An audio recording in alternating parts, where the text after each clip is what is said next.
just want to quickly cover Real Madrid and Atletico.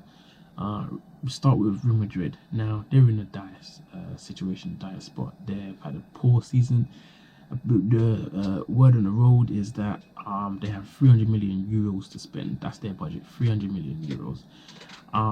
As it stands, it looks like they've spent 150 of that 300 million euros as it is already. They've bought Hazard, which is rumored to be about 87 million, and they bought Luka Jovic, I think it's Jovic from Frankfurt, the striker. So they bought a striker and a left winger, and he was about 60 to 65 million. Luka Jovic. So they've spent 40 to 50% of that budget already on 2 players, so they have about half of it left, and I'm a bit surprised because I expected them to get a striker, but I thought they were going to go in for Neymar or Mbappe.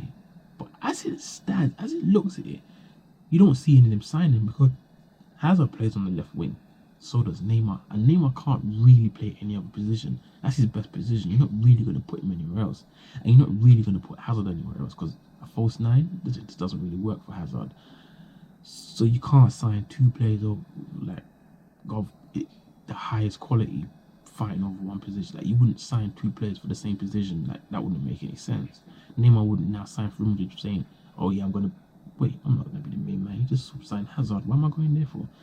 So Neymar looks like to be off the cards. Mbappe could potentially still be on because he can play left wing, right wing, and up front. For me personally, I think left wing is his strongest, up front is his second strongest, and right wing is his third strongest. That's how I see it. That's how, when I see him play, that's how I see it. So you wouldn't sign him to play on the right when it's his weakest position of all 3. You're not going to play him up front because you just spent 60 odd million on a striker to replace Benzema, and you're not going to play him on the left because Hazard's there. So I don't know. I actually thought one of them were going to be coming to the Bernabeu, but looks like it might not be. So they've got their 2 players. They also want a central midfielder. Now I know there was talks of them saying that they're interested in Pogba. They're keeping tabs on Pogba, and you know Pogba's been in the media a lot recently. You know, he's hinted stuff, he said stuff, etc., etc. So we have to keep our eyes on that. You know, more might unfold later on. I know Ole has said that he wants to keep Pogba here, so he's not really up for sale. But you know, some players are, you know, never up for sale and they end up leaving. I.e. Ronaldo to Real Madrid wasn't necessarily up for sale, was he? But you know, Bob's your uncle. It's Real Madrid. When they come calling, you can't say no, really, can they? And then lastly, on departing players, we've got Gareth Bale. Well, not necessarily departing, but Zidane has, you know, said to him that he's not like a key figure in his plans. Like, he's surplus to requirements. He's willing to let him go. But Bale has come out and he said that he's willing to fight for his place. He wants to fight to stay at Real Madrid. You know, he's had an up and down relationship with the fans, up and down relationship with the board, and even with Zidane at times. From when he was there previously, not his second tenure, but from previously. So he's had it rough at Madrid. He's had it rough, you know, for the last few seasons. But with Bale, his situation is he's decorated. He's got 4 Champions Leagues to his name, a Liga title. So he's got trophies to his name. He's decorated. He's scored in Champions League finals, etc. So he's very decorated. He could say his career is complete. He's won what he needs to win.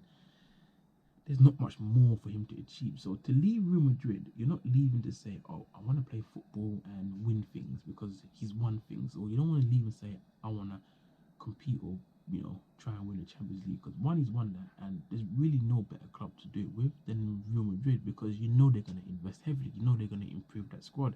I mean, they won it 3 years in a row. Okay, they didn't win it this year, but they could more than win it next year. So there's no reason for him to leave. In terms of, you know, like silverware. But if you're not going to play, you're not going to play. And if it's really about the football, you'd go, right? Nope, because I wouldn't either. And I tell you why. Bale's situation is is that he's earning.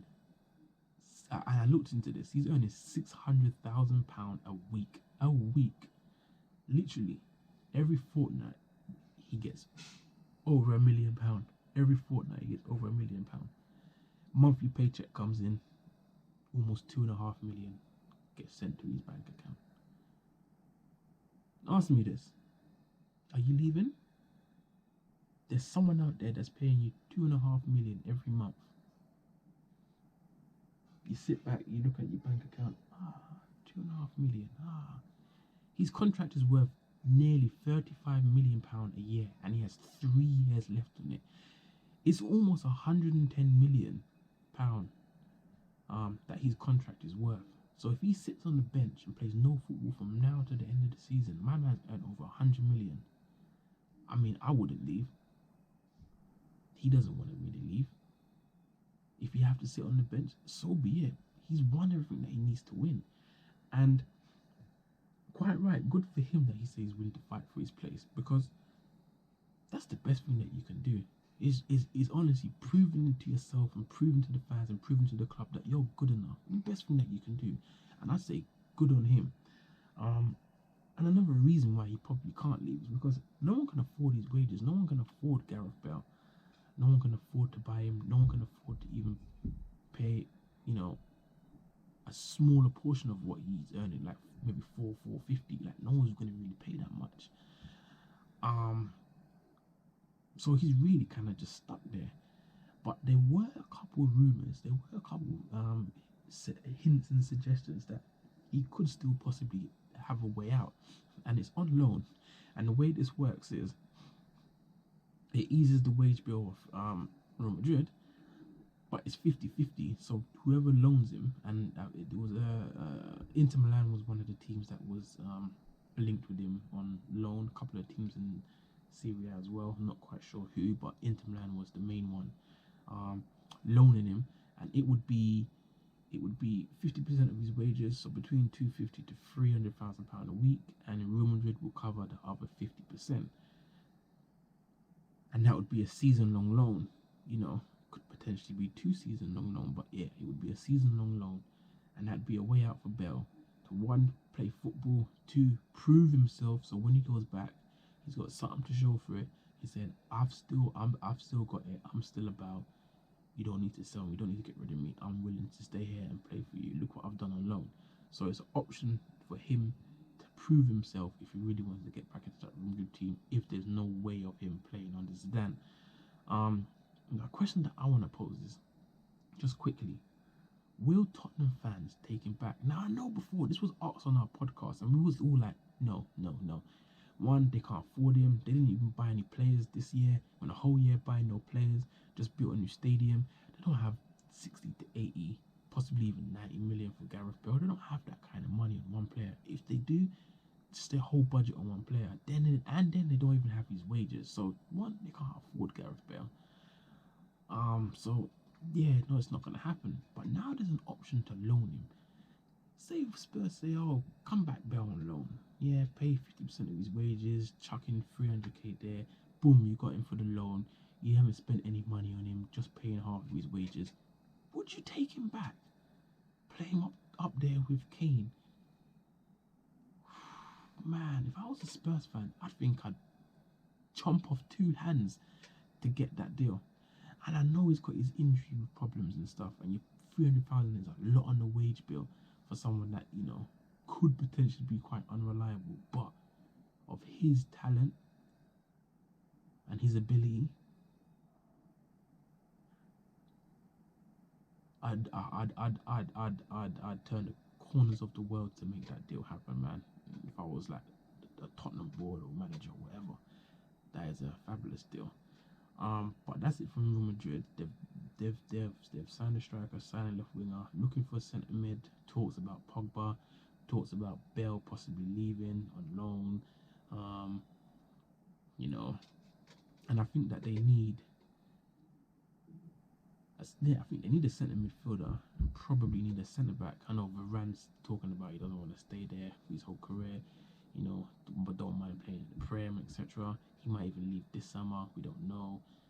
So yeah, and I think they'll need a centre back as well. But apart from that, they're heading in the right direction. But expect some more earth-shaking stuff from Real Madrid. Trust me, they got a lot more money to spend. We might just still see that Mbappe signing happen. We might just see Paul Pogba happen. We don't know. We'll keep our eyes on Real Madrid, and I'll let you know as it happens. When I know, you'll know. And lastly, just quickly on Atletico Madrid. Um, so Griezmann has said that he will, in big capital WILL, will be leaving this summer. Now, don't know who to. No one said who to. I haven't heard anything about anyone being interested with him. A couple of years back, Man United were interested, and I think every year for the last 2-3 years, Barcelona, heavily linked to Barcelona. So those are the two clubs that spring to mind when I hear about Griezmann. But in terms of where to, don't know yet. Just know that he said that he will be leaving in the summer. He is a goner. They've also lost Golden, so that's a big loss. So that'll be two big losses. Felipe Luis might be leaving, don't know, but might be leaving. So it's looking like a bit of a shake-up for them. Damn, who do they bring in? They're not a team that's known for spending heavily. They're known for being very resourceful. And one of the ways they do that is bringing back players that they know that's worked for them, that they can trust, that's played for them before. People like Diego Costa, Fernando Torres, Felipe Luis that went to Chelsea, came back. So they like to be resourceful. Oh, we sent a player out, hasn't quite worked for them. Maybe we can get them back on a bit of a cheaper deal, bring them back. You know, we know that they work for us, etc., etc. And that's what they do. But maybe what I was talking about before in terms of the season review, that maybe to push yourself to that next level, because these players that you've had before, yes, they're good. Some are very good, but they clearly weren't good enough the first time round to push you to that next level. And you're bringing them back the second time round after they've had a failing wherever they went, whether it was Torres, whether it was Felipe Luis, or whoever it may be, if they had a failing or weren't as good as they were when the team that they went to bought them, they're not going to be better the second time round for you. So they're definitely not going to push you to that next level. That's win another La Liga or win a Champions League, or because consistently compete at the highest level for trophies, pushing teams all the way in La Liga to a point or two to the last day of the season. They're not going to do that for you. They're just going to keep you at the same level that you're at now. So maybe they need to take a step in the opposite direction, out of their comfort zone, and say, maybe we'll try this kid. Maybe we'll try this guy. He has the Atletico quality, but he might just have a little bit more to him. And I think that's what they need to do if they want to progress themselves as a club. I mean, there's talks of Yannick Carrasco coming back from China for them to replace some of the players that are leaving. And that's what I'm talking about. About being resourceful or taking a step out of their comfort zone. Why are you going back for Carrasco? You sold him for a reason. Now I know your squad is thinning out, people are leaving, but you're going back for a guy that you just sold. I don't get it. Like, yeah, I know he's going to fit because he was good when he was there. Yeah, he's going to fit in. He's going to do a thing. He's going to do his job. But he's not going to be any better this time round if you sign him. He's not going to be better than the first time round. His football hasn't improved by playing in China. So you're still going to be at this same level, still going to be 10 or so odd points behind Barcelona in the league title, who are looking to be signing big players, spending big money. So they need to step out of their comfort zone, and that's what I feel. In terms of Griezmann, though, I don't want to see him at Barcelona. Obviously, we've bought De Jong. Rumours about delay. We don't have Griezmann money. Even if we did, and we're getting rid of Coutinho, Griezmann's not the guy to sign. Trust and believe me, he doesn't suit the style of play. I don't think he's the quality, Barcelona quality. I don't think he's quite good enough. Because when you think that we've had players like Ronaldinho, Thierry Henry, Lionel Messi, Rivaldo, Zlatan Ibrahimovic, did I say Neymar? Who else? David Villa. all these people that have played in the up front, in the front three rows, and then you say Antoine Griezmann. He doesn't come anywhere near to the level of any of them guys. And when we talk about quality, I'm just looking at that, and we're just trying to sustain that quality over the years. Obviously, some of those players are better than others.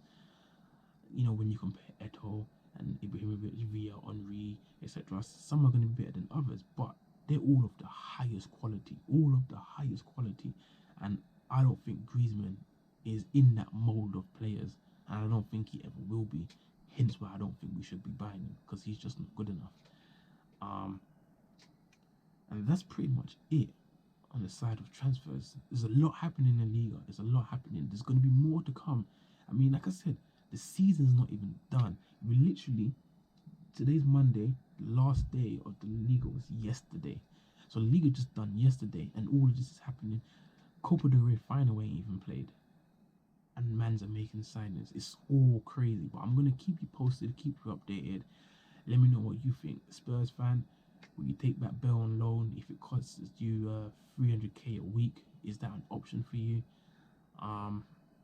Just let me know what you think generally in the transfer market. Who's going where? What's going to happen? Who's going to spend the most? Just let me know your thoughts. And like I said, I'll keep you posted and updated. And that's it for me.